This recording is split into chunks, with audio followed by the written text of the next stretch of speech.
Three of Donald Trump's key nominees face tough questions from the Senate. Trump nominated Kash Patel to head the FBI, Tulsi Gabbard as the head of National Intelligence, and Robert Kennedy Jr. picked to lead the Department of Health and Human Services. Jai Shree Krishna. 1908, when then... Kash Patel began his hearing by chanting Jai Shree Krishna and took blessing from his parents. He also thanked his parents and sister for being his constant support. During the hearing, he said that the FBI has lost the trust of the people. He vowed to keep the FBI out of prosecutorial decisions, keeping them instead with Justice Department lawyers. Standards that are expected of all of them. He said that he always rejects any violence against law enforcement and he does not agree with the commutation of any sentence who committed violence against law enforcement. To ensure that our communities are protected. I'd like to welcome my father, Pramod, and my mother, Anjana, who are sitting here today. They traveled here to get here from India. My sister's also here, Nisha.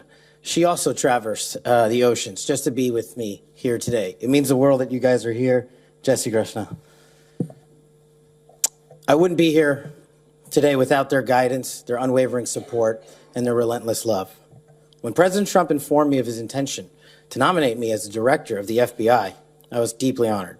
I have always rejected any violence against law enforcement, and I have, including in that group, is specifically addressed any violence against law enforcement on January 6th, and I do not agree with the commutation of any sentence of any individual who committed violence against law enforcement.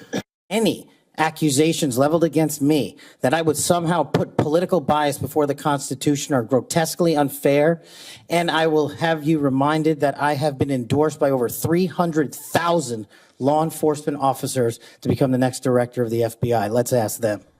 Meanwhile, Trump's pick for the head of National Intelligence, Tulsi Gabbard, faced criticism from Democrats and Republicans alike during her confirmation hearing that focused on her past comments sympathetic to Russia, a meeting with Syria's former president Bashar al-Assad, and her past support for government whistleblower Edward Snowden. Gabbard said that intelligence often has been false or politicized, leading to wars, foreign policy failures, and the misuse of espionage. She hits out at her critics, saying that she is not a puppet of any leader and is loyal to the U.S. Constitution. She also criticized the U.S. intelligences for disastrous decisions that led to the deaths of thousands of American soldiers and millions of people in West Asia.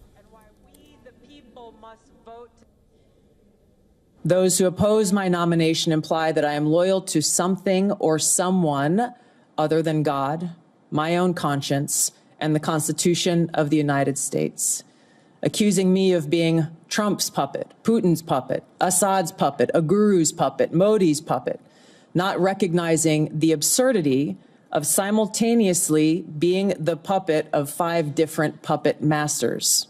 The fact is, what truly unsettles my political opponents is I refuse to be their puppet.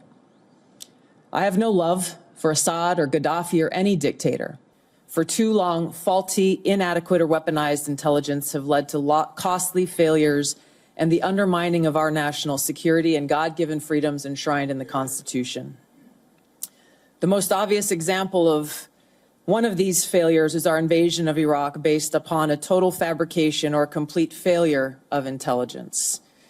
This disastrous decision led to the deaths of tens of thousands of American soldiers, millions of people in the Middle East, mass migration, destabilization, and undermining of the security and stability of our European allies, the rise of ISIS, strengthening of al-Qaeda and other Islamist jihadist groups, and strengthening Iran.